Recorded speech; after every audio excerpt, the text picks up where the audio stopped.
Hi friends, welcome back to our channel. ఈరోజు నేను బెండకాయ టమోటో ఎండ్ రాయిల్ కర్రీని ఈజీగా ఎలా ప్రిపేర్ చేసుకోవాలో చూపించేస్తాను. బెండకాయ కర్రీ అనేది అస్సలు జిగురు రాకుండా మంచి టేస్టీగా ఎలా ప్రిపేర్ చేసుకోవాలో చూపిస్తాను.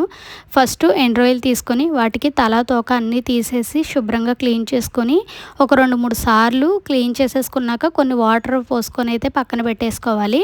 ఇప్పుడు ఇంకా కర్రీ అయితే ప్రిపేర్ చేసుకుందాం. స్టవ్ ఆన్ చేసుకొని ఒక ప్యాన్ పెట్టుకొని అందులోకి ఒక 3 టేబుల్ స్పూన్ ఆయిల్ని యాడ్ చేయాలి. ఆయిల్ కొంచెం హీట్ అయ్యాక అందులోకి సన్నగా చాప్ చేసి పెట్టుకున్న ఆనియన్స్, అలాగే ఒక 2 పచ్చిమిర్చి కూడా వేసుకొని కొంచెం కలర్ అనేది చేంజ్ అయ్యే వరకు ఫ్రై చేసుకోవాలి. ఇలా ఆనియన్స్ ఫ్రై అయ్యాక ఇప్పుడు అందులోకి ముందుగా మనం నానబెట్టి పెట్టుకున్న ఎండు రొయ్యలను అయితే అందులో వేసేసుకొని బాగా మిక్స్ చేసేసుకొని ఒక 2 మినిట్స్ పాటు లో ఫ్లేమ్లో పెట్టుకొని పచ్చివాసన పోయే వరకు అయితే ఫ్రై చేసేసుకోవాలి. ఈ విధంగా ఫ్రై అయ్యాక ఇప్పుడు అందులోకి కట్ చేసుకున్న బెండకాయలను అయితే వేసుకోవాలి. బెండకాయ కర్రీ వండేటప్పుడు బెండకాయల్ని ఒక అరగంట ముందే క్లీన్ చేసేసుకొని బెండకాయలు అనేవి కట్ చేసుకుంటే జిగురు అనేది రాకుండా ఉంటుంది. ఈ టిప్ మీకు కూడా నచ్చినట్లయితే తప్పకుండా ట్రై చేయండి. ఇలా బెండకాయలు వేసేసుకున్నాక ఒకసారి గరిటెతో బాగా మిక్స్ చేసేసుకొని మూత అనేది పెట్టకుండా ఒక 5 మినిట్స్ పాటు అయితే లో ఫ్లేమ్లో పెట్టుకొని కుక్ చేసుకోవాలి.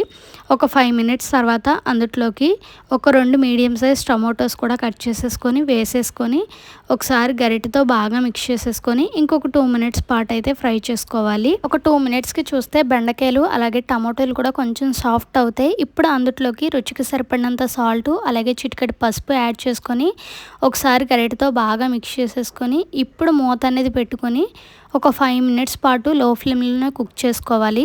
ఒక 5 మినిట్స్ ఆగాక మూత అనేది ఓపెన్ చేసి చూస్తే ఆయిల్ అయితే చక్కగా పైకి తేలిపోతుంది. ఇప్పుడు అందులోకి మన కారానికి తగ్గట్టు కారాన్ని అయితే యాడ్ చేసుకోవాలి. కారం వేసేసుకున్నాక ఒకసారి గరిటెతో బాగా మిక్స్ చేసేసుకొని ఒక చిన్న గ్లాస్తో వాటర్ని అయితే యాడ్ చేసుకోవాలి. వాటర్ వేసేసుకున్నాక ఒకసారి గరిటెతో బాగా మిక్స్ చేసేసుకొని వాటర్ అన్నీ కూడా ఇంకిపోయి ఆయిల్ అనేది పైకి తేలే వరకు కూడా అయితే కుక్ చేసుకోవాలి.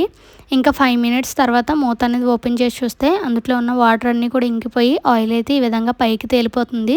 ఇప్పుడు అందులోకి కొంచెం కొత్తిమీర కూడా యాడ్ చేసేసుకొని బాగా మిక్స్ చేసేసుకొని సర్వ్ చేసేసుకుంటే ఎంతో టేస్టీగా ఉండే బెండకాయ టమోటో ఎండ్ రాయిల్ కర్రీ అయితే రెడీ ఫ్రెండ్స్. టేస్ట్ అయితే మాత్రం చాలా బాగుంటుంది.